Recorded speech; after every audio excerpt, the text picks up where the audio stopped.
Okay, in this quick tutorial, I'm just going to point out a few details about building models for the game engine. So you've seen some of the other objects that I've built, and they're pretty detailed models. Well, I tend to like to do that without using texture maps because it adds a little more realism to the model. And I don't like texture maps in general. It all gives it kind of some goofy look to me. That's just a personal preference.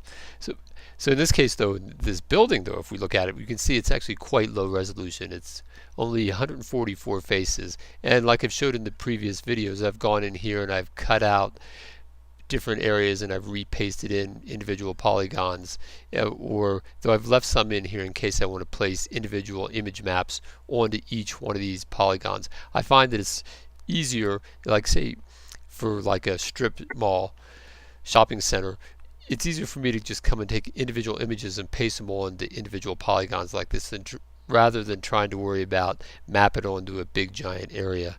So I tend to leave some bigger polygons in place, and sometimes I'll leave something like this in place just so I can change the look of the building, like giving it a different color. And then once I have a building like this, then if I want to make a city scene, which is what I'll end up doing, then of course I just go use the array modifier, right? And then it's easy enough, and a lot of times I'll design these so they work quite well together. And there they go down the scene. Suddenly you might be able to build a a city like this, and just by changing if I turn these into individual models and changing the colors a little bit and changing the lighting a little bit, then it can, when you mix it up between one or two different buildings, suddenly it can look pretty good, and you're not putting all your models into these kind of simple structures. And then I let the texture maps take care of it from there. But you do have to have enough detail, at least as far as I'm concerned, as far as making the thing look nice. Like if I go inside this thing, yikes, I said inside. Where's my, oh, see, I even have a counter inside there.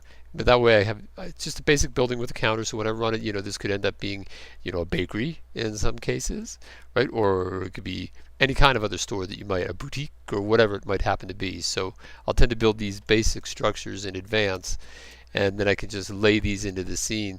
And really this is one of the better ways to work, is you just pre-build your models instead of programmatically placing them in. Years ago the easier way was to actually code this as you went. So every time you wanted a new building in the scene, you'd have a programming algorithm that would place this polygon at this angle at this location, and you would do everything else like that. Now the better way to work is to actually pre-build your models in advance and have them placed in the scene. And you've seen in the game engine tutorials, for those of you who have watched it, that you can you copy an object in from a second layer into the scene and you just add it like that. It's definitely it's more efficient, and then you then you can just go back and work in the editor to change the model. Years ago you didn't have that luxury of being able to have a modeling scene editor to work with at the same time. Now we do, so this was definitely the better way to work. So alright, just a few tips about the game engine in case you're new to computer programming and gaming and things like that, and I'll see you in the next video.